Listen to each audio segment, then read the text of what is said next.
transmitindo também, que as dúvidas que você tem são dúvidas que o pessoal tem, tá? Sim. Então, aí, não sei se ficou claro, Mariane, esse processo. Porque o que que acontece? Quando você trabalha em contabilidade de empresa, é mais ou menos o mesmo estilo. Normalmente, você vai pagar uma empresa grande, tem muito recebimento de boleto. Esses boletos, normalmente, não aparecem na conta da empresa no mesmo dia. Aparecem no D+1. Então, Sim. é mais ou menos o que acontece com empresa, acontece com banco. Você paga, por exemplo, o DARF ou faz recolhimento via qualquer guia de recolhimento, isso só vai aparecer para a contabilidade e o valor efetivamente monetário na conta do banco no dia seguinte. E é nesse momento que eu considero o recolhimento.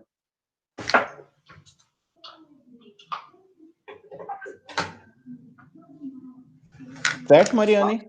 Certinho.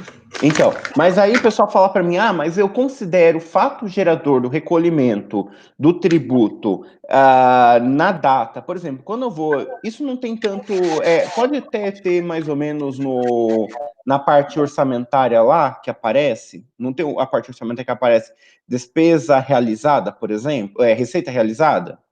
Sim. Receita a realizar, receita realizada. A pergunta que a gente tem que se fazer é qual data eu considero? A gente considera a data da arrecadação. A data da arrecadação. A data da Certo. arrecadação. Sabe por quê? Porque é o seguinte, o recolhimento efetivamente não significa. Tudo bem, você pode ter tempos para fazer esse processo tal, mas o recolhimento ele não dá fim no fato gerador que você pagou o título. É mais ou menos você pensar, por exemplo, Mariane, que você tem um boleto. Você pagou o boleto vem dia 30. Você vai no banco e paga o boleto no dia 30. Quando a pessoa que recebe, ela não pode considerar o teu pagamento como sendo 31, por exemplo. Tem que ser dia 30. Tem que ser dia 30, porque o fato ocorreu no dia 30. Tudo bem que aí acontece questões de virada, tal, eles têm um a processar a processamento, dependendo da data, que às vezes acontece muito, eles fazem um ajuste de transferência lá, por exemplo, joga para conta do banco, o banco transfere, coisa assim do tipo. E dependendo da empresa, a empresa considera mesmo efetivamente a baixa no sistema financeiro no dia 30 e o sistema contábil na data que entrou o dinheiro na conta. Certo. Certinho? Sim. Uhum. E na parte de despesas, é interessante a gente ver isso, porque na parte de despesas tem uma diferença no sistema orçamentário. No sistema contábil, nem tanto, patrimonial, nem tanto. Mas no sistema orçamentário, a gente considera a data de empenho. Data de empenho? Empenho. Você E repara que bem é? que no sistema financeiro, eu acho que você vai ver isso mais para frente. Deixa eu pegar aqui, eu vou transmitir, vou fazer um review rapidinho, só para a gente pegar. Mariane, então, vamos fazer um review rapidinho dos pontos centrais de despesa pública? Eu vou passando Sim. e a gente vai vendo, beleza? Ó, Beleza. Nilberto já está aqui também. Oi, Nilberto, tudo bom? E aí, seu Nilberto, tudo bem? Boa noite, professor. Tudo bem? Estou Boa acompanhando. noite. Está acompanhando? Deixa eu abrir uma apresentação aqui, que estou vendo você aqui. Eu vou abrir a tela inteira agora. Nós vamos começar, Nilberto, só para informar, nós estamos começando a fazer um overview rápido de despesas públicas, tá? Nós temos aula hoje, quarta e sexta, né?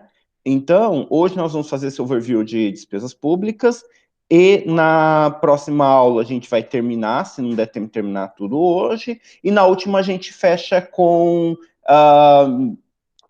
peraí de cabeça, plano de contas e demonstrações contábeis do setor público, tá?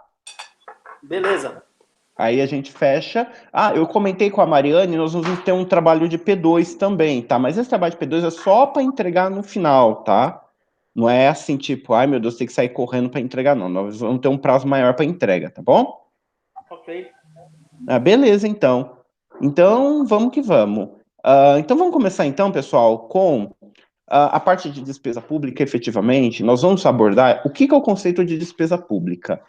Então, na parte de despesa pública, a gente tem inicialmente o conceito do que é despesa orçamentária e despesa não orçamentária, né? A gente tem que entender que tem uma diferença. Lembra que a gente discutiu em receita sobre isso um pouquinho? A gente Sim. falou sobre receita orçamentária e receita não orçamentária. Ou seja, a receita é toda a entrada de recurso. Entra o recurso, eu posso considerar como receita, para fins orçamentários, lembra nesse ponto, tá? Para fins orçamentários é esse processo. Então, a entrada do recurso é uma receita. Na despesa é o mesmo processo. A saída de recurso é uma despesa. Só que, qual que é o problema? Lembra que na receita orçamentária a gente tinha falado um pouco sobre receita orçamentária e extra-orçamentária?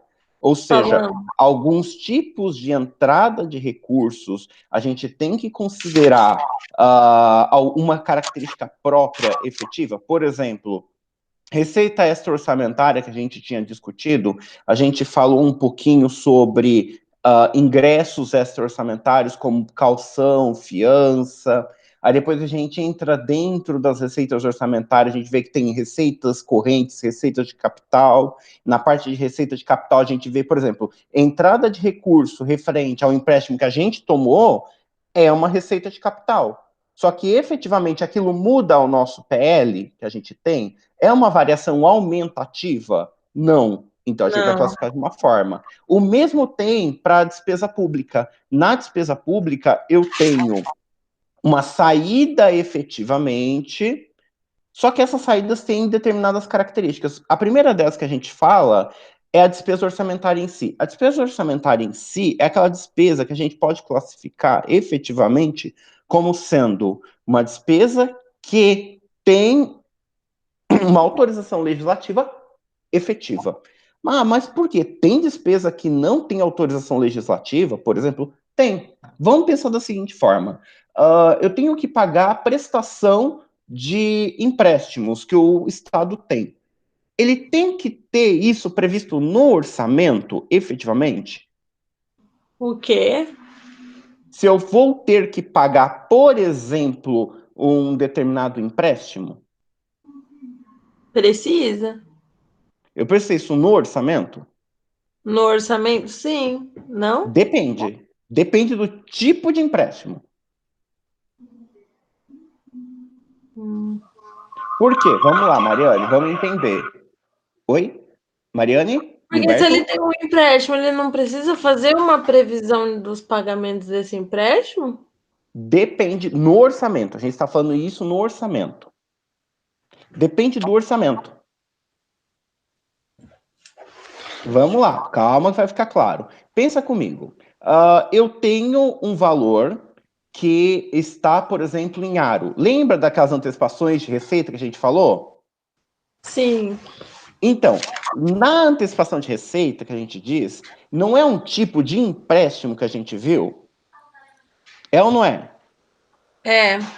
É um tipo de empréstimo. A aro, efetivamente, eu tenho que declarar, eu tenho que falar, olha, eu antecipei receita. Antecipei receita. Eu tenho que declarar isso também no orçamento, que essa receita vai sair? Na Aro? Hein, Mariane? Que é essa As Aro? Lembra que a gente tinha algumas operações de antecipação de receita? Da antecipação eu lembro, mas não precisa E iniciar elas? não, a Aro não precisa. Porque a Aro, lembra que ela é declarada como uma receita extra-orçamentária? Aro. Isso. Ela é uma receita extra-orçamentária? Por ela ser uma receita extra-orçamentária, eu tenho que fazer o quê? Eu classifico ela a entrada desse recurso como uma receita extra-orçamentária e a saída vai ser um dispêndio extra-orçamentário. Certo. Então, algumas operações de crédito não entram no orçamento. Esse é um caso. Primeiro caso. Segundo caso, restos a pagar. O pessoal fala, mas o que é restos a pagar? Nós vamos ver isso mais à frente. Restos a pagar, efetivamente, não entra dentro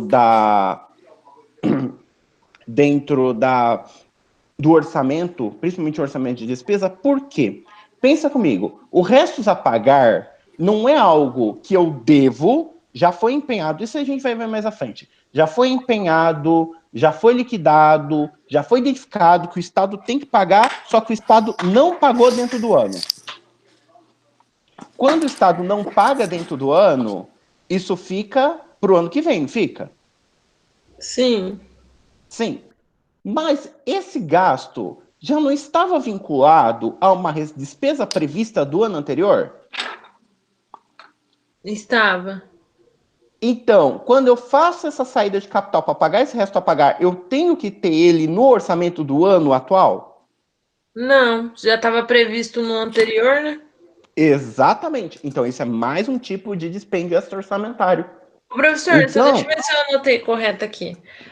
tudo bem. Então, as receitas e as despesas extras orçamentárias, elas não precisam estar presentes no orçamento. Exatamente. Tá. Exatamente. Elas não precisam estar presentes no orçamento. No orçamento. Aham. Então, o que tem que estar dentro do orçamento? Aquilo que é receita e despesa orçamentária. Aí você Aham. fala assim, mas o que é despesa orçamentária? Vamos pensar. Toda saída de recurso que tem que ter autorização legal. Certo. Vamos lá. Vamos pegar o caso da Juniele. Juniele, me ouve? A Juniele tá ali, tá quietinha, não tá falando com ninguém, olha só. Tudo bom, Juniele? Oi, professor. Vamos lá. Vou usar exemplo seu, pode? Pode. Então vamos lá. A Juniele, vamos pensar que a Juniele está trabalhando lá na prefeitura de Álvaro de Carvalho e ela controla os pagamentos da prefeitura de Álvaro de Carvalho, certo, Juniele? Certo. Perfeito. Aí a Juniele, ela tem que fazer um pagamento, por exemplo, vamos supor assim, a prefeitura de Álvaro de Carvalho fez uma compra, ou quer comprar, por exemplo, material escolar, pode ser? Pode. Pode ser material escolar, beleza. Só que, assim, deu na cabeça do prefeito de Álvaro de Carvalho e falou assim: olha, eu vou comprar material escolar e ponto final. Ele pode? Oi? Desculpa, Ele pode falar repete? assim: vou comprar material escolar. Ele pode? Assim, do nada? Não? Não pode. Por que ele não pode? Porque efetivamente, para ele fazer a aquisição, ele tem que ter previsão na lei orçamentária anual. Por quê? A previsão na lei orçamentária anual é que autoriza ele a comprar.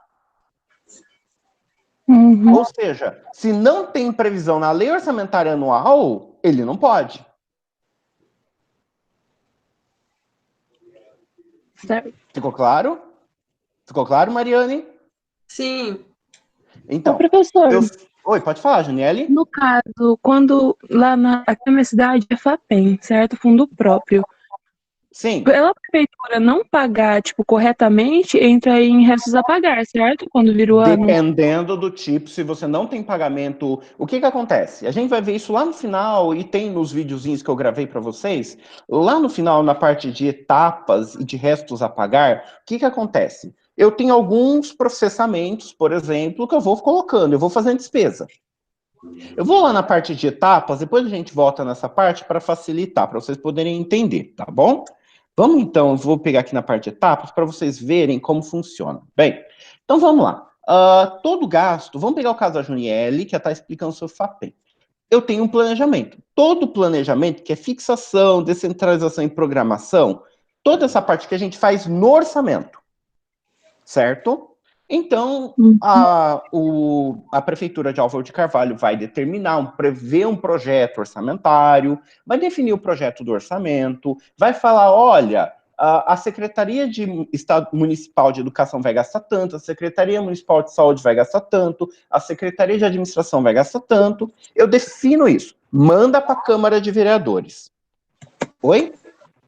Mando para a Câmara de Vereadores.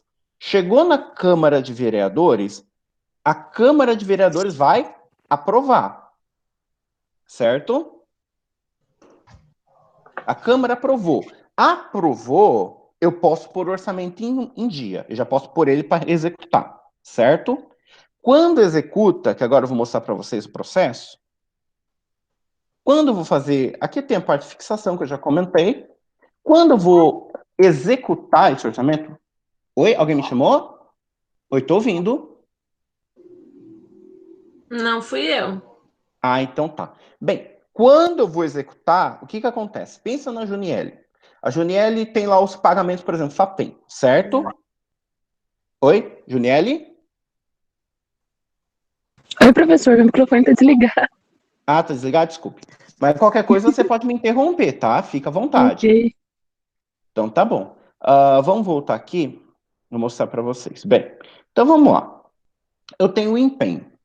O empenho nada mais é que o seguinte: olha, fiz um contrato, seja uma carta convite, uma licitação, todo um processo que eu vou ter que utilizar para poder fazer um gasto. Ou seja, contratação de pessoal, tudo. Vai gerar uma nota de empenho, vai gerar um empenho. O empenho efetivamente aponta: olha, tenho que pagar isso. Não se define como, não define como. Temos que pagar isso. Essa nota de empenho, basicamente, é o fato gerador da despesa para o orçamento. É na partir do empenho que eu falo, olha, tem uma despesa para pagar. Lembra que o fato gerador que a gente aponta de contabilização na receita é a arrecadação, o recebimento? No caso da despesa, é o empenho. Ou seja, é o que a gente chama de sistema misto. Tá? Então, no Então, empenho... professor, Oi. empenho é o fato gerador da despesa? No sistema orçamentário. Beleza. No sistema orçamentário. No momento que eu empenhei a despesa, eu falo, olha, eu tenho um valor global, por exemplo, da despesa da Secretaria de Educação. Secretaria de Educação pode gastar tanto, está previsto que ela vai gastar tanto com material de escritório. O material de escritório comprei da empresa A por meio de uma licitação, por exemplo, de produto fechado. Então, faz a licitação, tem todo o processo de licitação, a gente vai falar isso depois, mais no finalzinho. Feito isso, eu gero a nota de empenho. A nota de empenho nada mais é que fala assim, olha, valor previsto de despesa, valor que eu vou executar de despesa. Perfeito. Ali, no processo de empenho, já de início, eu tenho algumas informações já. Eu tenho informações, por exemplo, do valor que eu vou gastar, quanto que é, o tipo, para quem que é, naquele primeiro momento, tá? Aí vocês podem me perguntar assim, olha, tem gastos que não têm empenho? Tem gastos que não têm empenho? Vocês já pensaram nisso? Gastos que não têm empenho? Acho que é difícil ter, né? Então, vamos A não lá, ser que vamos for ver. Os extras, Os extras orçamentários não têm orçamentários. empenho. Sabe por que que o extra É. orçamentário... Exatamente. Sabe Porque por que eles que... não entram no orçamento. Exatamente. A nota de empenho está vinculada ao orçamento. Se eu tenho um restos a pagar que eu tenho que pagar e eles não têm, eles têm que pagar no subsequente, coisas assim do tipo, eles não têm nota de empenho para aquele período, eles vão ter que ser pagos. Então, naquele momento, eu não tenho empenho para esse tipo de gasto. Por isso tem o que eles criaram, fora da norma de 64, que eles chamam de em liquidação. O em liquidação é para gastos efetivamente que não estão vinculados ao empenho daquele exercício fiscal, tá? Então aqui entra tudo que é orçamentário. Então, professor, gastos em liquidação são gastos que eles não estavam no orçamento e acabaram Ocorrendo, mas ocorrendo por quê? Porque são saídas extra-orçamentárias, seja de orçamentos anteriores, seja, por exemplo, de operações que não são caracterizadas dentro do orçamento. Ok. Tá bom? Então, vamos voltar rapidinho então, para a fase. Então, a primeira fase que a gente tem é o que a gente chama de empenho. Então, é o seguinte, empenho nada mais é que uma nota de empenho, ou seja, eu vou saber quem deve, quem o Estado está devendo, está lá informado, da onde vem o dinheiro, qual é a importância, qual é a relação, para controlar dentro do orçamento. Certo? Essa é a primeira fase. Perfeito? Pessoal, alguma dúvida até aqui de empenho? Não. Tá. Depois do empenho, o que acontece? Vem o que a gente chama... Deixa eu só explicar rapidinho também sobre os empenhos, os tipos que a gente tem. Empenhos eu tenho vários tipos. O primeiro tipo que eu tenho que a gente chama de empenho ordinário. Empenho ordinário é o seguinte: eu sei qual que é o valor que eu vou pagar. Por exemplo, a prefeitura comprou 10 cadeiras. Comprou 10 cadeiras. Eu sei que a prefeitura fez uma licitação, comprou 10 cadeiras, valor fechado, vai ter que pagar 10 cadeiras, um valor à vista de tanto. Ponto, fechou. Então, é o que a gente chama de empenho ordinário. Certo? O segundo tipo de empenho que eu tenho, que a gente chama de empenho estimativo. O empenho estimativo é aquele valor que eu sei que eu tenho que pagar, eu sei que eu tenho fornecimento para mim, só que eu não sei quanto que eu vou ter que pagar. Por exemplo, água e esgoto. Água e esgoto não, vamos para energia elétrica, que é um caso bem legal. Energia. Eu sei exatamente quanto que eu vou pagar de energia no mês? Não, porque não tem valor fixo, né? Mas eu sei que eu tenho que pagar, não sei? Você sabe que tem que pagar. Então, o que eu posso fazer? Eu posso emitir uma nota de empenho estimando o valor que eu vou pagar de energia elétrica no mês e já deixar empenhado o valor. Aí você vai falar para mim, mas o que acontece no final? Eu vou ter que pagar o que está na nota de empenho? Não.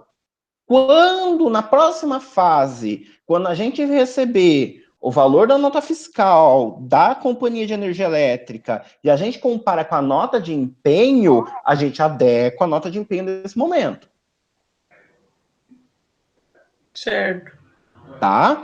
E o terceiro item, efetivamente, é o que a gente chama de empenho global. Empenho global nada mais é que o seguinte: eu vou gerar uma nota de empenho, essa nota de empenho vai glosar vários pagamentos parcelados. Por exemplo, eu tenho aluguel. Vamos pensar que a prefeitura de Marília... melhor, vamos lá. A prefeitura de Marília aluga aquele prédio grandão ali na Santo Antônio, não aluga? Não sei. Tá, sabe aquele prédio antigo da Plastimar? Então, a prefeitura de Marília aluga aquele prédio, certo? Então, eu tenho um contrato de aluguel, não tenho? Sim. No momento que eu tenho esse contrato de aluguel, o que eu posso fazer? Eu posso pegar e glosar todo o contrato num empenho só. E aí eu vou pagando parcelado. Então, o que a gente chama isso de empenho global. Então, para cada parcela, está vinculado uma nota de empenho única, onde eu sei que eu vou pagar parcelado aquele valor. Certo? Como assim? Você vai pegar o valor do aluguel que você recebe e pagar outra coisa? Não. Vamos lá, Mariane, vamos entender. A prefeitura tem que pagar aluguel para um terceiro. Certo? A prefeitura que vai pagar. Isso. Lembra que Entendi. toda a parte que eu estou falando agora é saída, não é entrada. Entendi. É Achei que era saída. da prefeitura o imóvel e ela alugava. Não. Isso daí é receita corrente patrimonial lá na parte de receitas. A gente está falando de saídas. Ou seja, toda saída tem uma nota de empenho. Toda saída orçamentária. Cuidado, orçamentária. Tem a nota de empenho. Então, quando a prefeitura aluga um prédio, esses prédios de USF, principalmente o USF, que você repara que é uma casinha, sabe? Normalmente são prédios alugados. E tem. Às vezes a prefeitura não conseguiu construir, então eles alugam um predinho e montam lá. Normalmente, vocês fecham um contrato de 1 ano, 2 anos e deixam o contrato. Então, eu gloso o contrato por uma nota de empenho, em cima da nota de empenho, eu pego e faço o processamento dela com essa nota de empenho global. Tá? E aí eu sei que eu vou pagar a cada 12 meses, vou pagar o valor certinho. Ficou claro? Ficou. E aí você repara que é um pouco diferente. Olha, eu tenho uma nota de empenho estimativo, que é um contrato. Fornecimento de energia elétrica. Vai fornecer? Vai. Só que eu não sei quanto vai fornecer por mês. É diferente do empenho global. No empenho global, eu sei que vou ter um contrato longo, só que esse contrato longo, efetivamente, eu tenho valor pré-definido. Sim. Ficou claro os 2 pontos? Ficou. Então, vamos entender agora o que acontece. Passou o empenho, aí vou continuar usando a Juniele, tá, Juniele? O Juniele tá professor, trabalhando. Oi, fala. tem também o empenho ordinário, né? Que é o empenho comum, que é aquele que a gente comentou, né? Uhum. Que é o que a gente Que é comentou. meio confundido. fiquei meio confundido com o global também, que é a diferença E é que o global você já sabe o valor final, você já sabe quanto que vai dar isso, o total. E o ordinário é que você paga por mês um valor praticamente fixo, só que você não uhum, sabe quando que acaba, né? Só pra exatamente. confirmar. Exatamente, tem esse ponto também. Ele é muito parecido com o primeiro tipo de. Ele é muito parecido com esse primeiro tipo aqui. Deixa eu mostrar para vocês. Ele é muito parecido com esse primeiro tipo anterior que eu citei, que é o ordinário, com esse aqui, ó, tá vendo? Ele é muito parecido. Porque o que acontece? Eu sei, por exemplo, eu tenho pagamentos mensais, eu sei que vou pagar eles mensais. Se eu vou pagar eles por mês, então eu vou emitir uma nota de empenho por mês para pagar aquele valor. Ele é bem parecido com esse caso aqui. O contrato, eu tenho um contrato fechado, só que eu sei que vou ter pagamentos mensais fixos, efetivamente.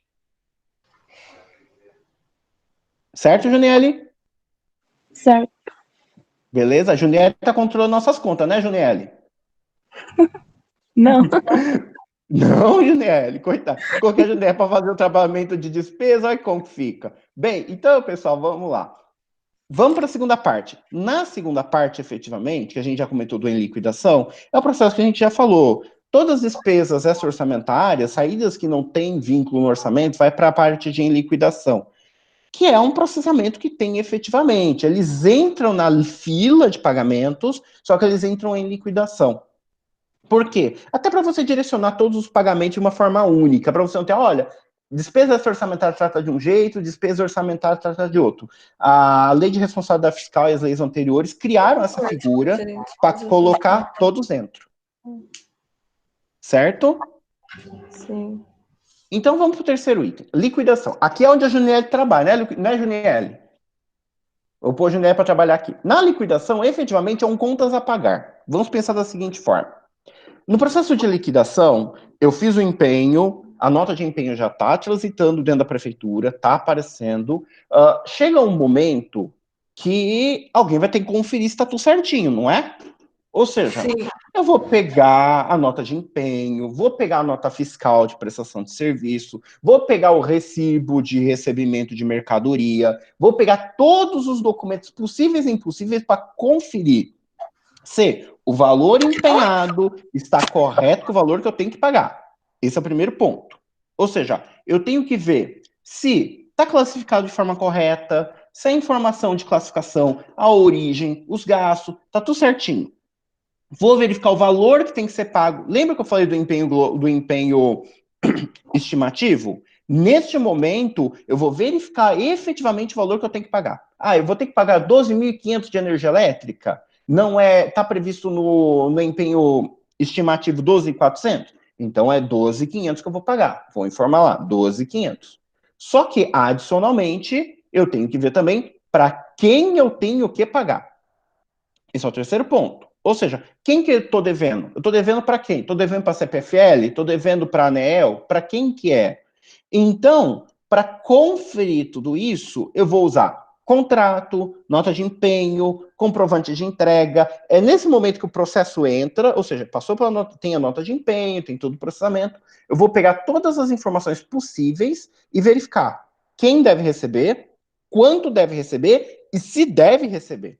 Se está tudo correto, certo? Porque o que pode acontecer? Ah, tem a nota de empenho, tal, tá passando, ou seja, já está previsto o valor que vai ser pago, beleza?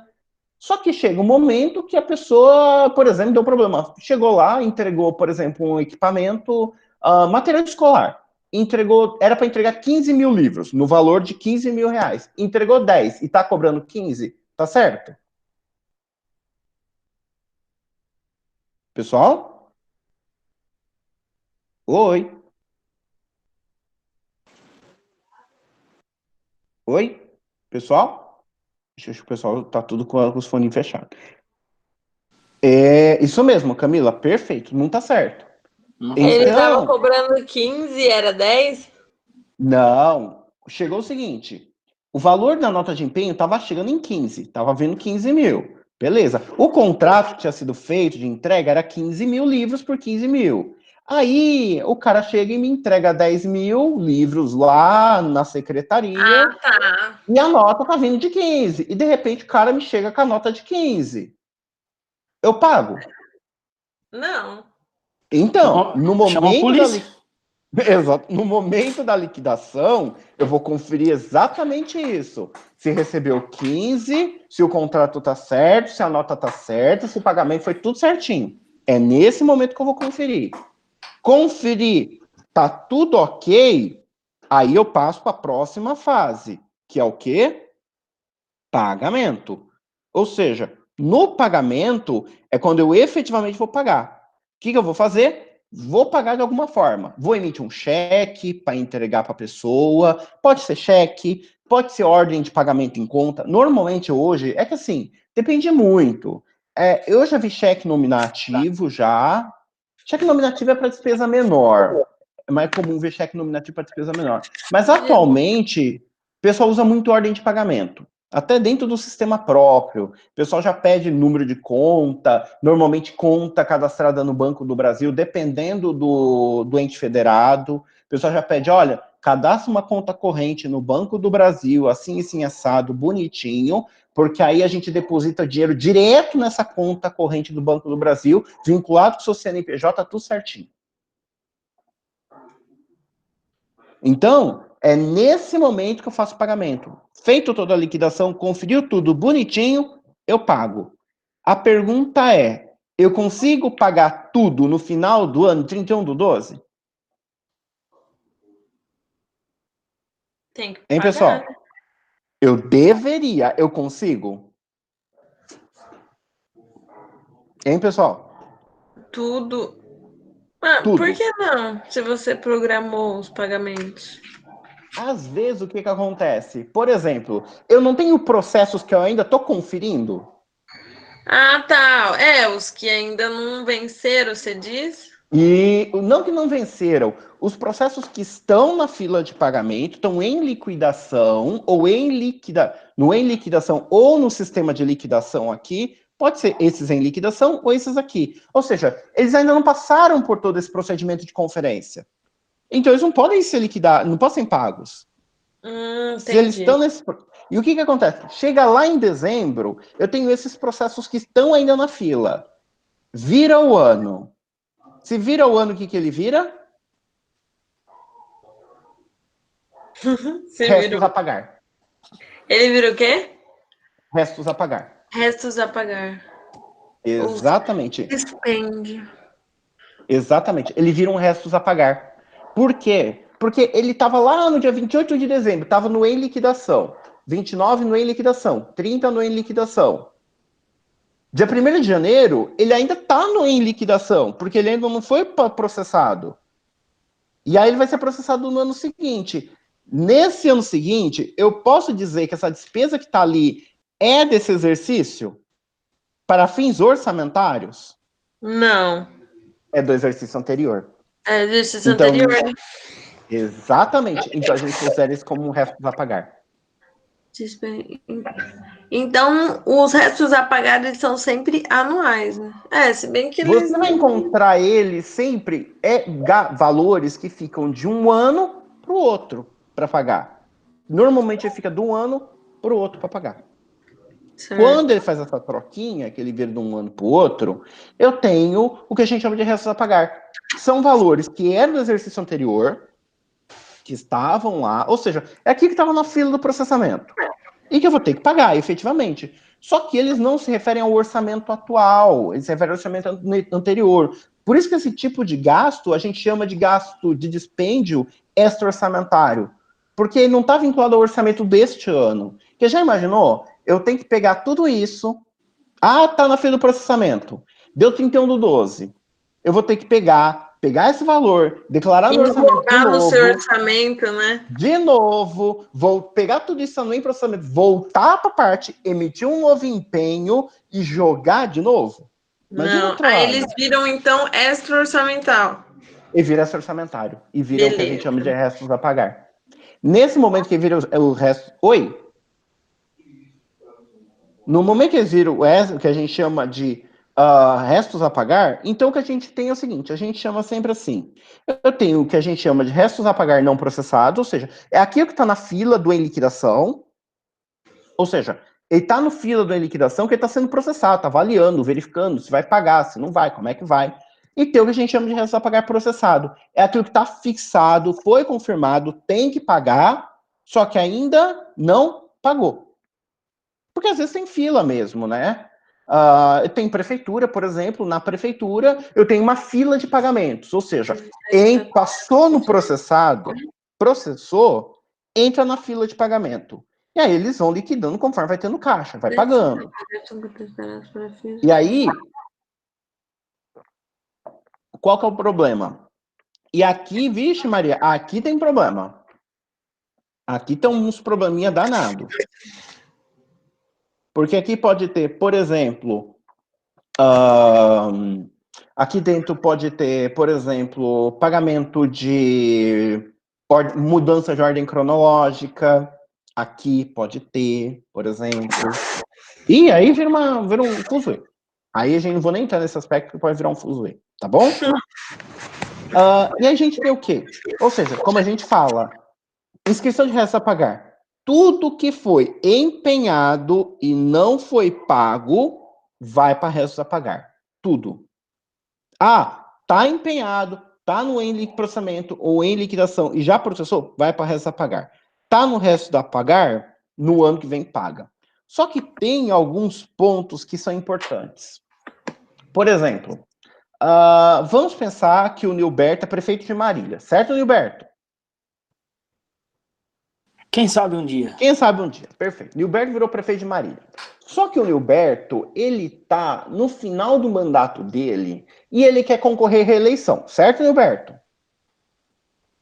Podemos também. Beleza. Aí o Nilberto faz o seguinte, vou gastar, vou pegar e vou fazer os gastos que eu preciso fazer. Tá no orçamento, beleza, e vou mandar bala.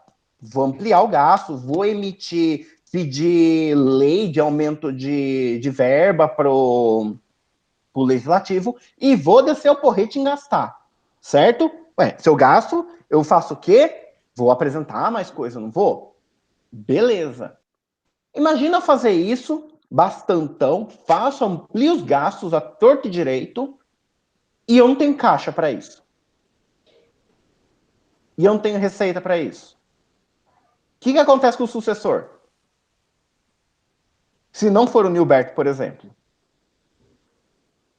O que você acha que acontece, Nilberto? Vai ter que pagar. Mas já não vai começar o ano com problema no caixa? Vai. Sim. Vai levar um tombão desgramado. E aí o prefeito começa a falar que recebeu uma herança maldita do anterior, não vai? Sim. Então, para evitar isso, para evitar esse ponto, a lei de responsabilidade fiscal diz o seguinte, que eu não posso emitir restos a pagar, deixar restos a pagar, que não tenha cobertura financeira, que não tenha caixa para pagar. Ou seja, quando o Nilberto terminar o mandato e tiver coisa para pagar, ele vai ter que deixar dinheiro em caixa para liquidar. Suficiente. Ponto. Suficiente para liquidar. Porque E senão... Oi. E se fizer um parcelamento? Tem que deixar. Não assim, se o parcelamento, por exemplo, tiver previsão, olha, eu tenho previsão que ele vai entrar no ano subsequente, e esse parcelamento, por exemplo, são valores efetivos, eu tenho que deixar o valor especificado. O que acontece muito aqui é o seguinte, eu vou jogar muito alto, valores extremamente gastos muito altos, e rebento com o início do mandato do sucessor. Eu não posso fazer isso. Professor, mesmo se forem despesas extras orçamentárias? Exatamente. Lembra que resta pagar é despesa extra-orçamentária? Verdade. Mas especificamente essa lei, essa questão refere-se a despesas referentes a restos a pagar, tá? Uhum. Tá. Só a restos a pagar. Problema que acontecia, e acontecia muito, antigamente ia acontecer bastante, o prefeito falou assim, eu não vou ficar mais aqui mesmo, manda bala e vamos meter o pé e terminar. Vamos fechar o orçamento. Pega e gasta tudo, fecha tudo, joga tudo pro ano que vem, fala assim, agora eu quero ver se virar com isso aqui. E o que acontecia sempre? O sucessor recebia a prefeitura com problema de caixa, com um monte de recebíveis a pagar, e ele tinha que se virar. Então, para evitar esse processo, foi implantado o processo de restos a pagar, tá bom? Legal. E para finalizar, só para a gente ter, que é importante destacar, que eu já comentei, é importante destacar que a receita orçamentária está vinculada à despesa orçamentária, certo? Sim. Então, a gente sempre diz o seguinte, que a despesa está vinculada à receita de um determinado exercício. Então, dado isso, a despesa empenhada está vinculada ao exercício da receita, qual está a receita vinculada, a despesa vinculada está relacionada à receita recebida de um determinado período. Vou explicar isso de forma mais simples para a gente entender. Pensa o seguinte, a Juniele recebeu lá em Álvaro de Carvalho um valor em outubro de R$ 13.500. E eu fiz os gastos, fiz nota de empenho referentes a esse recebimento de 13.500 para determinados gastos, certo? As notas de empenho. Quando eu faço desembolso, esse desembolso pode ser feito em janeiro e fevereiro. Esse desembolso, ele está vinculado ao período de fevereiro do ano subsequente ou outubro do ano anterior? Outubro do ano anterior? Exatamente, porque o empenho está feito em outubro, está vinculado à receita recebida em outubro. Uhum. Exatamente. Então, a gente observa aqui, neste caso, que eu tenho um equilíbrio, e a gente fala que o sistema orçamentário, ele é o que a gente chama de sistema misto. Para a receita, eu considero a data de entrada, para a despesa, a data do empenho. Pensa comigo, não é mais conservador esse modelo? Sim. É modelo mais conservador. Por que ele é mais conservador? Porque eu considero a receita no momento que entrou e considero a despesa no momento que ela foi empenhada. Não ocorreu a despesa ainda, não processou, não passou, mas já está ali, gravadinha. Você já sabe que vai ter, né? Exato. E a receita você só vai ter quando realmente acontecer, né? Exatamente. Por exemplo, a receita é quando realmente ocorre. A despesa é uma possibilidade que vai ocorrer. É uma possibilidade que vai ocorrer. Porque ela está processando. Eu não sei se foi, se não foi, então ela está processando ainda. É nesse momento que eu vou trabalhar. Beleza? Sim. Sim. Então, pessoal, bem, esses são os 2 pontos que eu falei que eram importantes. A gente voltar. É o ponto final. É a parte final da parte. Oi. Seria até uma forma de, igual você tinha comentado, de restos a pagar. Se de repente eu faço uma receita no final do meu mandato, aí subsequentemente tem um desembolso aí nessa minha receita. Aí o Nilberto, no ano seguinte, pega a prefeitura, né? Ele vai ter que desembolsar essa despesa de algum jeito que não foi, né, do período dele. Exatamente, ele precisa ter caixa para isso. Por isso, a gente fala que nesse período ele precisa ter caixa. Mas é só em momentos de troca de mandato. E nos outros momentos não é tão problemático, você consegue fazer esse processo. Mas na troca de mandato, eu tenho que ter recurso financeiro, detalhe, financeiro, para poder pagar. É diferente. Porque às vezes o pessoal fala assim, não, mas eu tenho a receita lá, tal, tá vinculado dentro dos orçamentos, eu vou esperar o ano que vem, às vezes o orçamento do ano que vem tem uma geração de caixa melhor, eu consigo pagar esses restos com o orçamento do ano que vem, reduzo um pagamento ali, outro aqui, consigo equalizar. Só que eu não posso fazer isso em virada de mandato. Eu só posso fazer isso dentro do meu mandato. Se eu faço isso na virada, eu posso ter problema com lei de responsabilidade fiscal. Okay. Beleza, pessoal? Até aqui tranquilo? Bem, pessoal, então, vamos fazer o seguinte. A gente viu essas 2 partes finais, que era o finalzinho, eu fiz mais para vocês entenderem. Não, a gente vai voltar para o começo. Lembra? Eu mostrei o começo.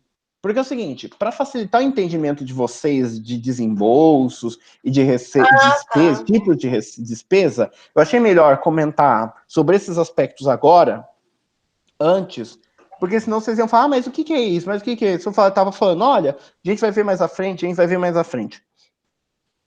Você vai Melhor a falar gente agora ver. das classificações? Isso, exatamente. A gente vai falar de classificação e de créditos, efetivamente. Então, pessoal, Vou vamos lá. cortar. Eu só fiz uma mudança de ordem, tá? Para a gente entender. Aí agora ficou mais claro para a gente entender o que é despesa orçamentária e dispêndio extra-orçamentário, não ficou? Sim. Ou seja, quando a gente vê um dispêndio orçamentário efetivamente que a gente tem, ele depende da autorização do legislativo. Tenho que ter. Ou seja, eu tenho que ter dotação para ocorrer. Se não tem dotação, não tem dispêndio. Não pode, não pode. Ou seja, se eu não tenho dotação, eu não posso gastar. Dispêndios orçamentários, eu não posso fazer esse gasto. É igual o caso que eu comentei da Juniele. O prefeito pode chegar e falar assim, olha, eu vou comprar material escolar. Está previsto no orçamento que vai gastar tanto de material escolar? Não Não pode. está previsto. Não posso. Ou até mesmo o prefeito chega e fala assim, olha, eu vou gastar 15 mil de material escolar e está previsto na lei orçamentária anual 12 mil. Ele pode gastar? Não. Ele Só pode gastar 12 só até mil. 12. Exatamente, só até 12 mil. Então, nesse aspecto, o dispêndio orçamentário define isso. Por quê? Cabe lembrar o conceito legal de lei orçamentária anual. É a lei orçamentária anual que autoriza o Poder Executivo a fazer os gastos públicos. Se eu não tenho lei orçamentária anual, vou usar do ano anterior, tudo bem. Mas eu tenho que ter uma lei orçamentária anual. Eu não posso começar a gastar sem ter previsão em lei orçamentária. Aí vocês podem me chegar e falar o seguinte, mas professor, e como é que fica agora no caso do coronavírus? Calma que a gente vai falar isso daqui a pouquinho. Porque pensa o seguinte, tá tendo um problema do coronavírus, tem que gastar. Meu Deus, o que a gente faz? Em termos de gestão, eu abro um estado de emergência ou de calamidade pública, eu abro dispensa em lei de licitações. Só que, e no orçamento? Como que fica? A gente vai ver isso daqui a pouco, ver o que a gente faz, tá bom? Mas a gente vai ver isso na parte efetiva de gastos, a gente vai ver mais ou menos nessa parte, tá bom? Então, Ok. pessoal, vamos entender basicamente o que são despesas orçamentárias efetivas e não efetivas. Despesa orçamentária efetiva é aquilo que não vai gerar o reconhecimento de um bem, de um direito ou de uma obrigação. Certo? A senhora pode repetir? Posso. Uma despesa orçamentária efetiva é aquilo que não vai constituir de um bem, de um direito ou de uma obrigação. Não constitui, em tese, tá? E não constitui. Por quê? Vamos lá, água e esgoto. Água e esgoto vai gerar um bem no ativo? Não. Água e esgoto vai gerar algum direito para mim? Não. Água e esgoto gera uma obrigação? Depende, mas vamos É colocar uma de forma despesa, geral. né? É mais despesa. É uma despesa, exatamente, o que a gente considera de despesa. A despesa orçamentária não efetiva é o que a gente tem.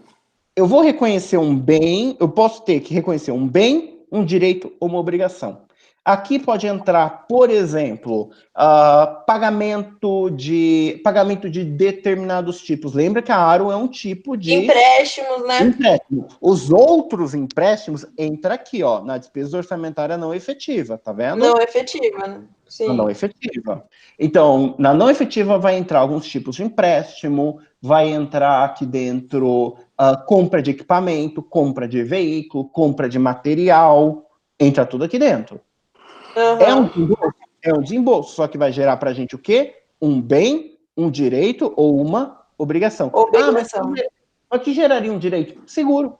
Seguro gera direito, não gera? Gera. Então, pode ser um seguro aqui nesse caso. Ficou claro, pessoal? Ficou. Sim. Então, vamos agora para a parte de classificação no orçamento. O tipo de classificação que a gente tem. O pessoal fala, mas como que as despesas são classificadas nos sistemas orçamentários, de uma forma geral? Vamos entender, então. Primeiro, eu tenho 4 classificações que eu vou utilizar. Primeiro, a classificação que a gente chama de institucional. Depois eu tenho que a gente chama de classificação funcional. depois que a gente chama de classificação programática e, por fim, uma classificação de natureza de despesa. São 4 classificações que a gente usa. Aí você fala, mas classifica do que para quê? Sempre de institucional para natureza. A primeiro tipo de classificação que a gente vai fazer da despesa é o seguinte, é a classificação institucional, que é a dotação do orçamento. Pensa assim. O quê? É a dotação dotação? orçamentária. Institucional. Dotação. É dotação orçamentária. Porque é o seguinte, pensa comigo, eu tenho um orçamento da União, beleza? Nesse orçamento da União, eu tenho unidades que gastam, não tenho? Sim. Já imaginou se todos os gastos da União tivessem que passar pelo presidente da República para ele assinar? Nossa. Seria uma confusão, não seria? Sim. Então, o que é feito? O que é ocorrido, por exemplo, principalmente em orçamentos maiores, como estados e União? Prefeitura, depende do tamanho da prefeitura, você tem essas instituições ou a gente tem focos alocativos. Normalmente, os dirigentes de determinados institutos têm autorização para fazer o gasto. Então, por isso a classificação institucional ela é importante, porque ela define efetivamente o valor para aquele órgão. Ou seja, eu vou definir o valor para o gasto para a Secretaria de Educação. Quanto que vai ser gasto? Qual que é a dotação orçamentária da Secretaria de Educação? É 40 milhões de reais. Mas vai gastar o quê 40 milhões? Ali dentro tem N coisas ali dentro. Vamos pensar assim, departamento de transportes, é o exemplo que eu dei no material. Eu tenho 70 bilhões de reais para gastar. O que vai ser gasto ali dentro? Não sei, mas de início eu tenho que classificar efetivamente o valor da despesa para que órgão vai ser vinculado. Por quê? Porque na lei orçamentária está vinculado o órgão. Na lei orçamentária está vinculado o órgão, então eu sei quanto que aquele órgão vai gastar. E eu sei que classifico a despesa considerando primeiro o órgão. Então, primeiro vai ser o órgão normal. Esse aqui é o da União, tá? É uma classificação da União. Primeiro tem a classificação do órgão, do código do órgão, e aqui o código do órgão entra de acordo com cada ente federado, seja município, estado ou União, tá? Então, primeiro, começa com o órgão. O órgão é... Nesse caso, Educação. Ministério... Por exemplo, educação. Tem um caso aqui embaixo que eu mostro de educação. Aqui, ó. Ministério da Educação. O código da União é 26 mil. Mas eu tenho, dentro do Ministério da Educação, vários outros órgãos, não tenho? Sim. Esses órgãos que tem dentro do guarda-chuva grandão, às vezes, imagina, se todos os gastos da educação tivessem que passar pelo Ministério da Educação. Imagina. Ia ser complicado, né? Tudo que as universidades públicas gastam passa pelo Ministério da Educação. Não teria como. Então, o que eu faço? Eu subdivido. Então, eu tenho o que a gente chama de... Professor, Oi. já tem das secretarias da educação, já é meio difícil, né? Imagina no Ministério, secretarias. Normalmente, a gente tem um órgão, uma secretaria-geral, e dessa secretaria eu abro órgãos menores, até chegar nas unidades orçamentárias. Depende do tamanho da sofisticação.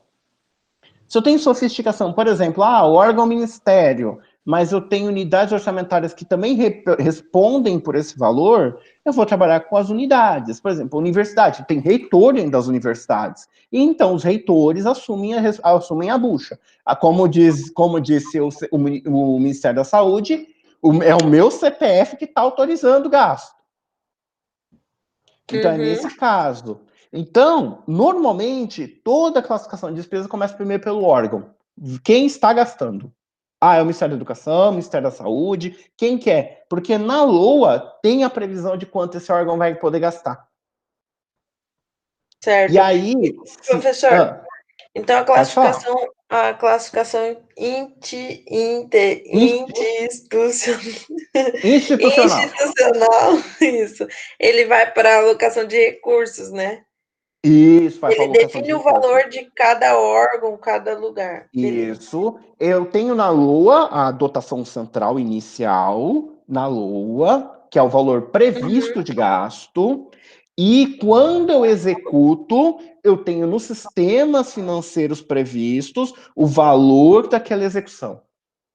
Certo. Por quê? Porque aí eu vinculo na LOA o valor previsto com o valor executado por órgão. Tá vendo? É diferente do sistema contábil, porque o sistema contábil normalmente gerencia em algo mais único. Nesse caso, eu posso fazer dessa forma. Beleza. Tá bom? Essa é a primeira forma. Depois eu tenho o que a gente chama de classificação funcional. O que é classificação funcional? Classificação funcional basicamente trata... Lembra da LOA que a gente comentou e da PPA também? Que a gente comentou que eu tenho direcionamentos, objetivos e metas? Certo. Lá na PPA que a gente falou que eu tenho missões, objetivos e metas. A classificação funcional serve para quê? Para eu vincular efetivamente o gasto a uma função de unidade orçamentária. Por quê? O pessoal vai falar, mas por que eu faço isso? Às vezes o que acontece? Eu tenho um órgão que tem várias funções. E eu tenho lá na PPA previsto, por exemplo, olha, vamos pegar o caso que eu estou usando, que é o Ministério da... Pode ser educação. Atendimento à educação básica, por exemplo. Eu posso ter uma unidade orçamentária que tem uma função de atendimento de educação básica. Então, eu tenho N outros órgãos que podem atender educação básica. Então, a classificação funcional vai direcionar as despesas para essa função, atendimento de educação básica. É uma função. Mas dentro da função tem uma subfunção, às vezes eu posso ter subfunções.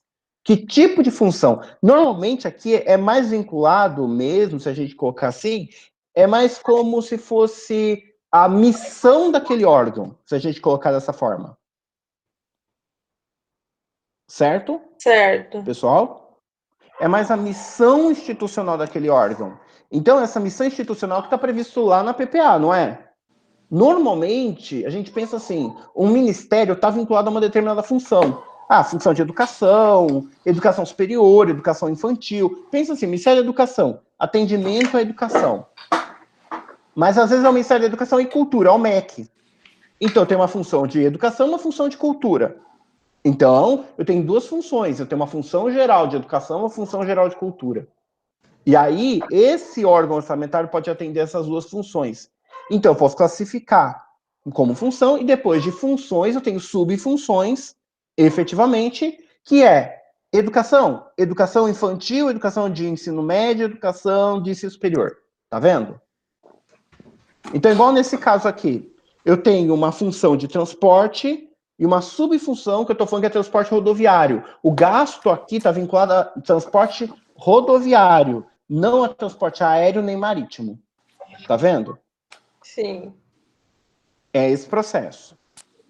E depois vem o que a gente chama de estrutura programática. Estrutura programática é o seguinte, eu tenho alguns programas, efetivamente, aqui a gente entra no sentido, que é o seguinte, é a atividade que vai atender aquela função. Ficou claro, pessoal? Que tipo de atividades? Pensa comigo, olha, eu tenho que atender uma função de educação infantil, certo? Certo. Vamos pensar comigo, programa de alimentação na escola, não atende a função de educação infantil? Atende. Fundo Nacional do Livro Didático, por exemplo, Também. atende a função de educação? Então, Sim. os programas, efetivamente, que a gente chama aqui, são determinadas atividades que eu vou concentrar valores que vai atender a função geral. A função geral. Entendi. Isso. E aqui dentro desse programa, o pessoal fala assim, mas programa... Por exemplo, vamos colocar, eu tenho um programa de atenção à merenda escolar, por exemplo, uma prefeitura tem um programa de atenção à merenda escolar, que está vinculado à função de educação infantil, que está vinculado a uma Secretaria Estadual de Educação. Ali dentro pode ter gasto do salário da merendeira, pode ter gasto do contrato do verdureiro, pode ter gasto do gás de cozinha da escola, tá tudo vinculado ali, não tá? Sim. Então, o programa que a gente define aqui, a estrutura programática que a gente apresenta nesse numerão grandão, refere-se ao tipo de programa que eu estou adotando para poder atender. E a pessoa fala assim, mas que Professor, tipo que eu posso encontrar? no caso, assim, você falou lá do salário da merendeira. Se eles falarem assim, Ana, vai gastar tanto pro salário da merendeira, só que não for, tipo, sobrar um tanto, vai ficar ou tem que gastar tudo? Depende. Ou eles A não Juniele deve... especificam salário da merendeira, né? Não. A Juniele pode falar bem disso. Quer ver? Vou explicar de uma forma mais simples. Depende do programa. Tem programas, por exemplo, como programas de... vamos colocar aqui. Programas de educação. Tem alguns programas que eu tenho verba carimbada. Por exemplo, a União manda dinheiro para o município para determinados programas da área de educação. Você tem que direcionar aquele dinheiro fechado para a área de educação. Por exemplo, Fundeb, Fundef, são valores que eu tenho que são da União transferido e tem que ser aplicado em educação. Certo. E aí, é um dinheiro travado, é um dinheiro travado. Entendi. Às vezes pode sobrar, porque às vezes o tamanho do município gasta tudo e sobra. Pode. Pode faltar? Pode, porque aí o município vai complementar. Pode acontecer os dois casos. É meio difícil só sobrar, né, Juniele? O professor, na verdade, quando sobra um valor, eles dividem para os professores, né? Por quê? Porque a verba tem que ser aplicada. Tem que ser aplicada. Sim, Se sim. sobra, que é raro, caros casos sobrar, você pode fazer isso, pode fazer alguma obra, por exemplo, uma biblioteca, coisas assim do tipo. Mas é raro, às vezes normalmente o que acontece é que você usa toda a verba e ainda falta. Aí o município Sim, entra com verba própria para dar apoio. eles não deixam sobrar, porque senão no próximo ano pode vir reduzido o valor, visto que Pode. não precisou. Exatamente. Normalmente a ideia sempre para dinheiro de transferências, que a gente chama de transferências carimbadas, que eu tenho uma trava legal, essa trava legal tem que ser utilizada. E é bom porque, querendo ou não, eu tenho a receita da transferência, lembra lá na parte de receitas, eu tenho a receita, que é uma receita de transferências que está vindo, entrou o dinheiro, registrei a receita. Automaticamente, as despesas já estão vinculadas àquela receita. Fica fácil de você já trabalhar com o que eles chamam de piso de trabalho com a educação. E aí, mas falta porque eu dou uma educação melhor, de qualidade, eu quero fazer investimento em inglês, essas coisas todas. Aí o governo municipal entra com um complemento de verba. Isso ocorre muito por quê? Porque tem estados que não têm dinheiro, principalmente municípios menores, municípios que dependem, por exemplo, de fundo de participação de estados e municípios, que não têm tantos recursos para poder fazer esse tipo. Então, para eu dar um piso mínimo, eu tenho transferências desses programas para dar apoio nos municípios, para ter, no mínimo, uma educação mais equilibrada, né? Mas depende muito de município mesmo, tá? Município, aí para fazer o cálculo, tem N cálculos que o pessoal lá do Ministério da Educação faz, junto com a equipe econômica, para poder fazer a distribuição desses programas, tá bom? Sim. Ficou claro? Então, esse é um programa. Mas... Oi? Então, o que pode acontecer? Vamos continuar.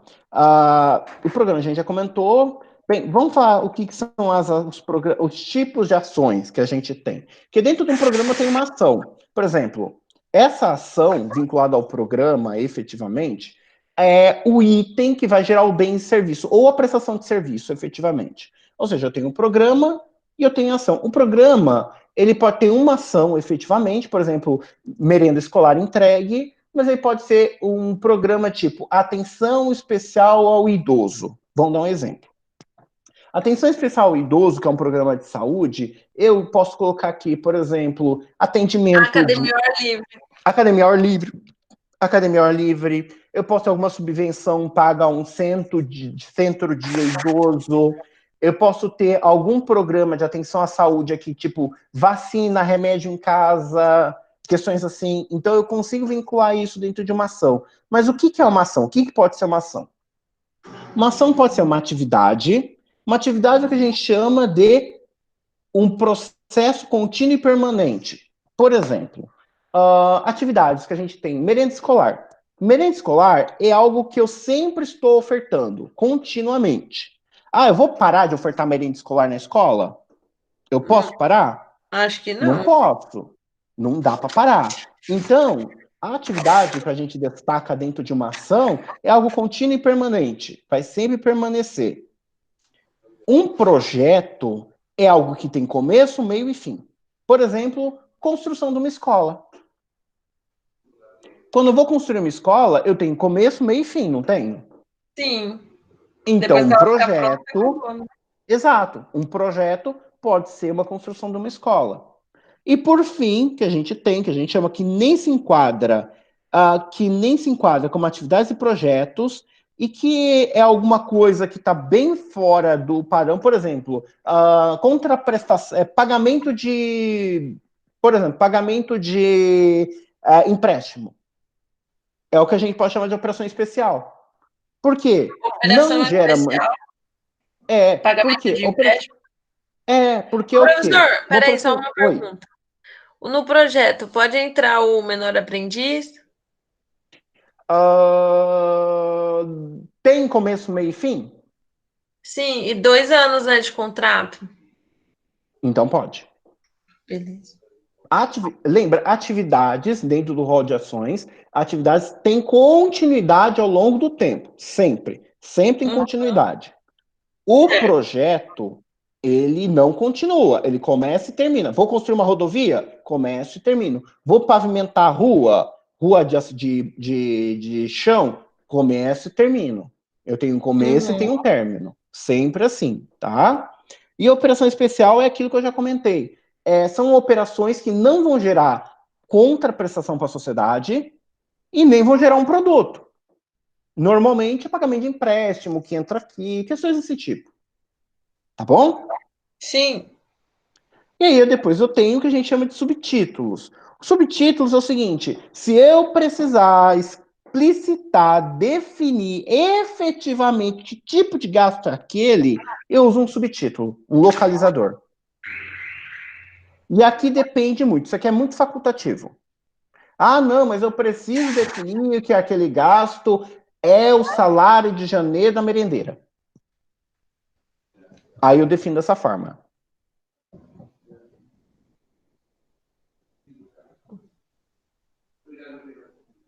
Oi, pessoal? Oi. Então, eu defino dessa forma. Tamo aí. Senão, Beleza. eu não preciso. Tá bom? Sim.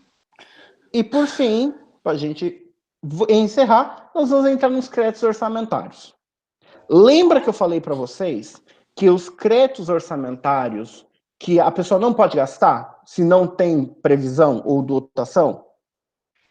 Créditos orçamentários a pessoa não pode gastar. Não, é só lembrar assim, ó. Quando eu vou começar a gastar, eu prestei um crédito orçamentário. Ó, vamos pensar, o Gilberto vai gastar na prefeitura. Para ele começar a gastar, ele tem que ter uma LOA aberta. Se ele não tem, ele não consegue. E o que seria essa LOA aberta, podemos dizer assim? É o crédito orçamentário inicial. É quando ele começa o seu orçamento a partir desse crédito orçamentário. Ele começa a executar o orçamento com esse primeiro crédito. Quando eu tenho a aprovação da LOA, eu gero o crédito orçamentário inicial. Nesse momento. Então, no dia 1º de janeiro, a LOA está assinada, está em vigor, está lá no sistema contábil, bonitinho. Então, esse é o crédito orçamentário inicial. Certo? Só que o que pode acontecer no meio do caminho? Pode acontecer o seguinte: o Nilberto não esperava, caiu uma chuva desgramada, arrebentou com 90% das ruas de Marília. E aí, o que eu faço? Tá previsto? Não. E aí, como é que eu resolvo? Orçamentário. Calma, que a gente vai falar o que acontece. Não precisa ser extra orçamentário, porque não está previsto no orçamento. Mas deveria estar, não deveria? Deveria. Mas como que a gente faz para que um crédito desse tipo, um problema desse tipo, entre dentro do orçamento? Emergência. O negócio de risco lá, não tem? Calamidade. Normalmente, o primeiro momento é quando eu falo em processo de calamidade pública. É um caso. Mas vamos pensar num caso menos problemático. Vamos pensar que o Nilberto, ele preveu 12 mil reais de gastos com educação, tá? 12 milhões de reais com gastos de educação. Beleza, Nilberto? Certo. Só que aí, conforme foi executando, você percebeu que você precisava investir mais em educação e vai faltar dinheiro na educação. E se bater o limite, eu não posso gastar mais. O que eu faço? Sei lá, às vezes aumentou o preço da banana, da laranja, aumentou o preço não conseguiam fechar um acordo, o acordo de aumento de salário de funcionário tem que ser maior. O que eu faço? Eu vou fazer o seguinte, eu vou pedir o que a gente chama de crédito adicional. Então, o crédito inicial é o que está na lei orçamentária. Agora nós vamos falar essas outras coisas, que são os créditos adicionais. Acho que a Juniele me contou um caso que aconteceu disso lá em Álvaro de Carvalho, não foi, Juniele?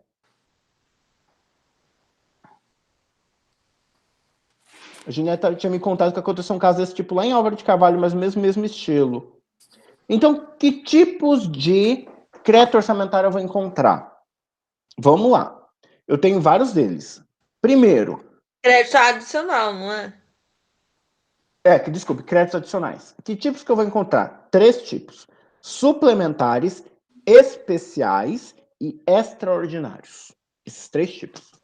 Vamos explicitar um e o outro. Suplementar é o seguinte, igual o caso do Nilberto que apresentou, olha, eu tenho previsão no orçamento de gastar 12 mil, faltou, eu preciso gastar mais. Como que eu faço?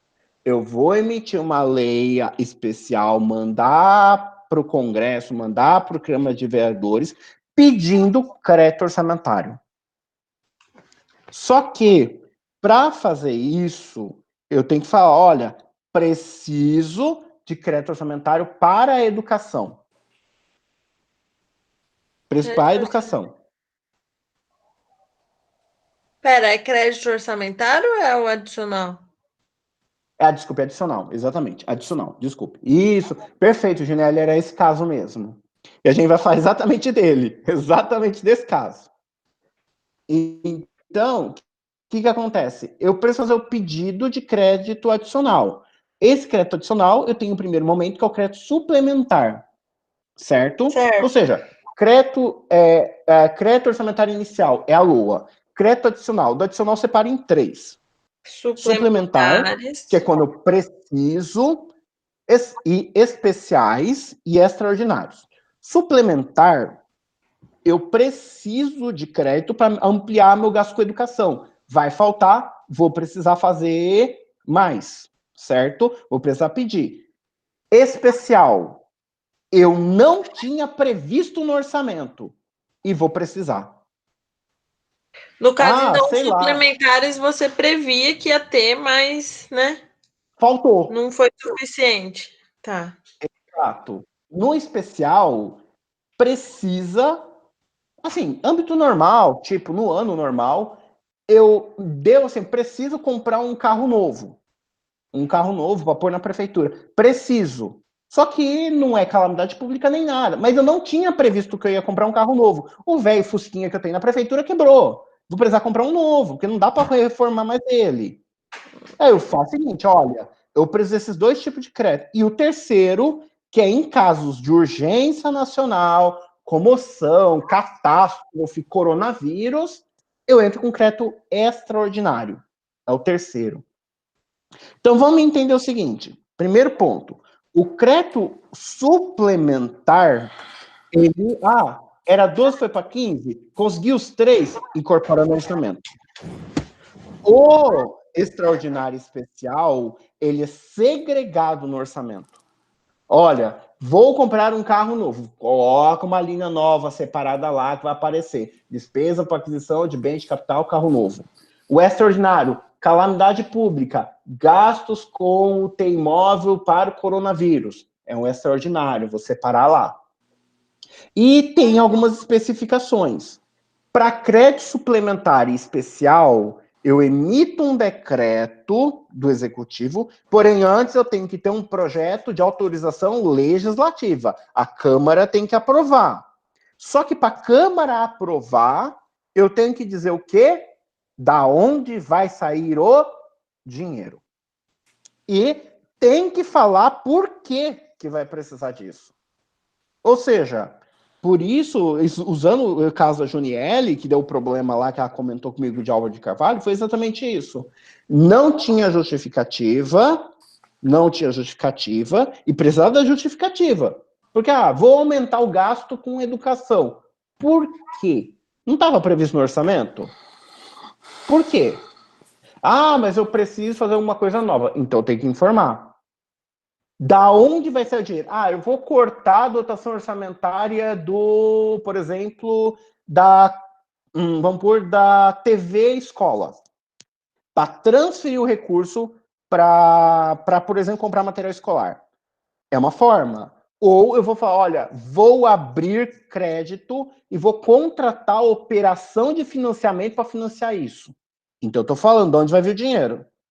Então, para créditos suplementares especiais, que não estão em características de problemas, assim, gravíssimos, precisa do nada, precisa arrancadinha de algum lugar, eu tenho que declarar da onde vai vir o dinheiro. Esse é o momento. E para créditos extraordinários? O extraordinário, eu falo, olha, preciso. Da onde vai vir o dinheiro? Não sei. Preciso gastar. Aí fica interessante, vou usar um caso bem interessante.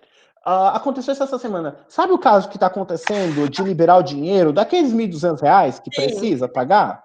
Que é o seguro coronavírus? Vi. Tinha previsão no orçamento? Não. Tinha previsão no orçamento? Não. O governo tem origem de onde tirar está em torno de 34 bilhões de reais? Não. Se ele tem origem? Você sabe de onde que ele vai arrancar 34 bilhões de reais? Não. Não. Então ele não sabe de onde vai tirar e nem como vai fazer. O que acontece? É um Nesse extraordinário. caso, é um extraordinário. Porque é uma calamidade pública. Isso, só que tem um pequeno problema. Para eu abrir casos desse tipo para a União, eu tenho que abrir, por exemplo, em estado de defesa ou estado de sítio. Porque o Congresso vai pedir origem do orçamento, origem e valor.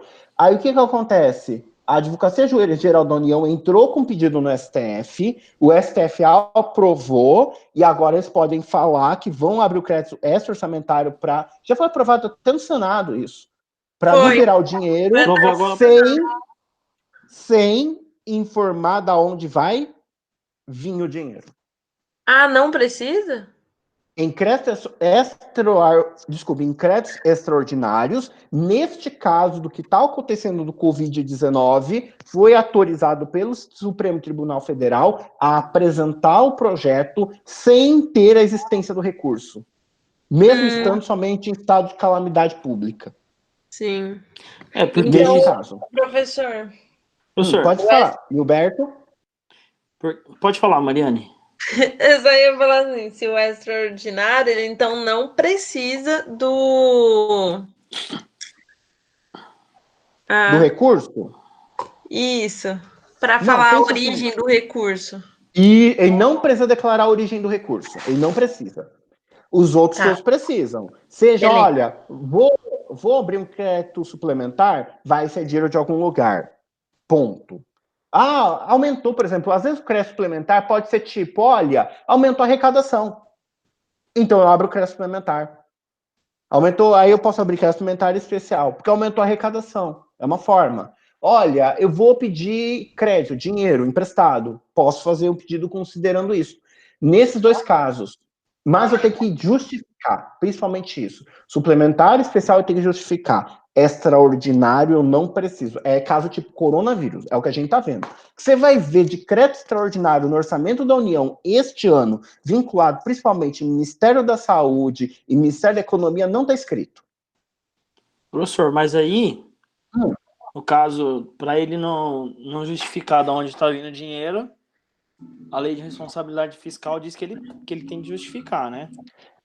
Exatamente. Foi aí que o governo entrou, então, no STF para poder... Para pedir, exatamente, para abrir precedente Exatamente, mas a lei de responsabilidade fiscal, em casos de calamidade pública, que é um caso, calamidade pública e estado de emergência, ele abre, por exemplo, para a lei de licitações efetivamente, que você não precisa, você pode ter questões mais rápidas. E no caso, efetivamente, para isso, ele abre também alguns aspectos. Mas é só mais uma garantia constitucional de que não vai ter problema de eu apresentar um projeto sem ter recurso. Que às vezes não tenho. Eu preciso dar dinheiro, eu preciso colocar dinheiro na mão do povo. Eu não tenho como chegar e falar assim, olha, ter que ver o orçamento, tirar de onde vai sair o dinheiro, fazer contratação, ver como é que vai ser, para poder liberar. Não, tem que liberar logo, depois a gente vê isso. Ficou claro, pessoal? Sim. Sim. E por fim, aqui a gente mostra mais ou menos de onde vai vir esse dinheiro para aqueles dois tipos de crédito, suplementar e especial. Superávit financeiro, por exemplo, sobrou caixa no exercício anterior? Sobrou. Posso falar que eu posso pedir crédito com esse superávit financeiro? Posso. Excesso de arrecadação. A receita prevista foi menor que a receita efetivada. Se foi menor, eu tenho excesso de arrecadação. Posso pedir. Anulação parcial ou total de dotação. O que é isso? Tiro parte do orçamento de A e mando para B. Ou cancelo o que eu ia fazer em A e mando para B. E por último, peço empréstimo. Produto de operação de crédito é pedir empréstimo. Eu peço empréstimo, abro crédito. Beleza? Beleza. Sim. E, pessoal, a gente fecha a parte, esse wrap-up rapidinho de despesa pública dessa forma. Tá bom? Sim. Sim. Então, pessoal, aí a gente fecha dessa forma. Tendo mais dúvidas, pode entrar em contato comigo, tá? Pode entrar em contato. E depois aí na quarta-feira, a gente termina, tira as dúvidas se tiver mais alguma dessa aqui, e a gente entra na parte de plano de contas e demonstrações contábeis do setor público, tá bom? Sim. Sim. Tá? Tem os slides, tem o material, tem os vídeos lá certinho para vocês assistirem, fiquem à vontade, tá bom?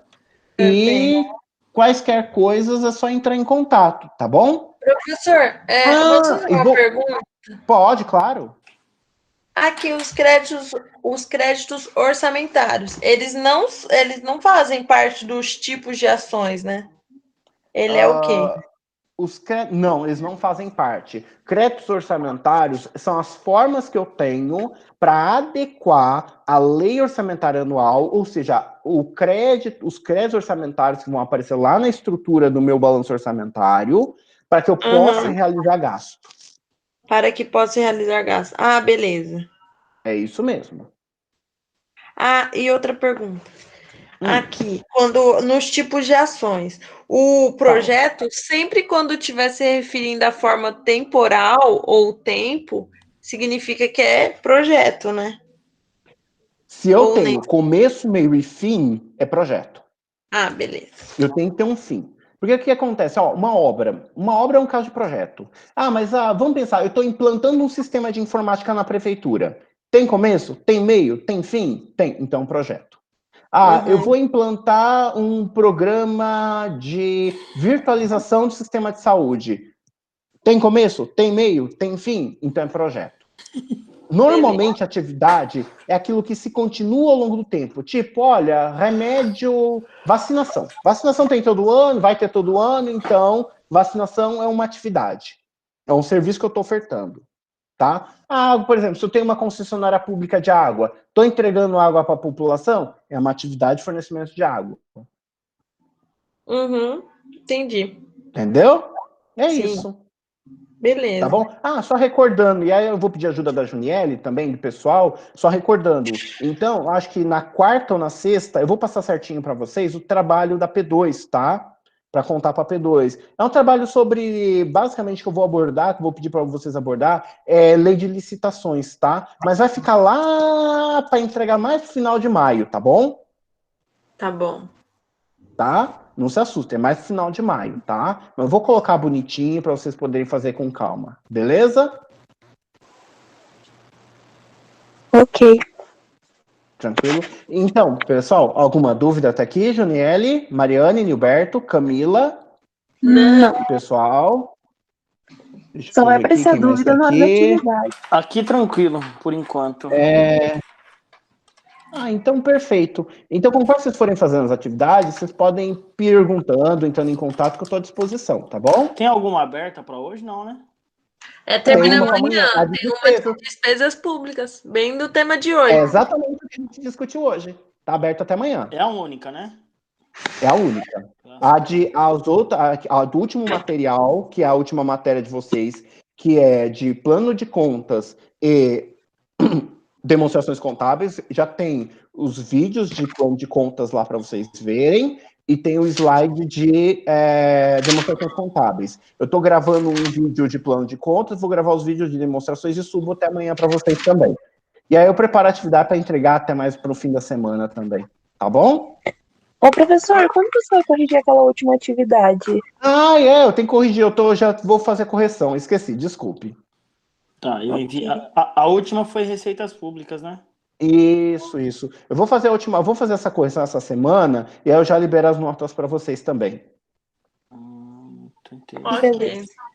Tá bom? Tá. E de resto, pessoal, tranquila a matéria? Ficou claro? Ficou. Tranquilo não tá, não, professor. Isso que é verdade. Não tá, não, Heriberto? Não. É bastante detalhe, né? Porque, olha, eu não sei o que fazer no trabalho. Essa é que é a realidade.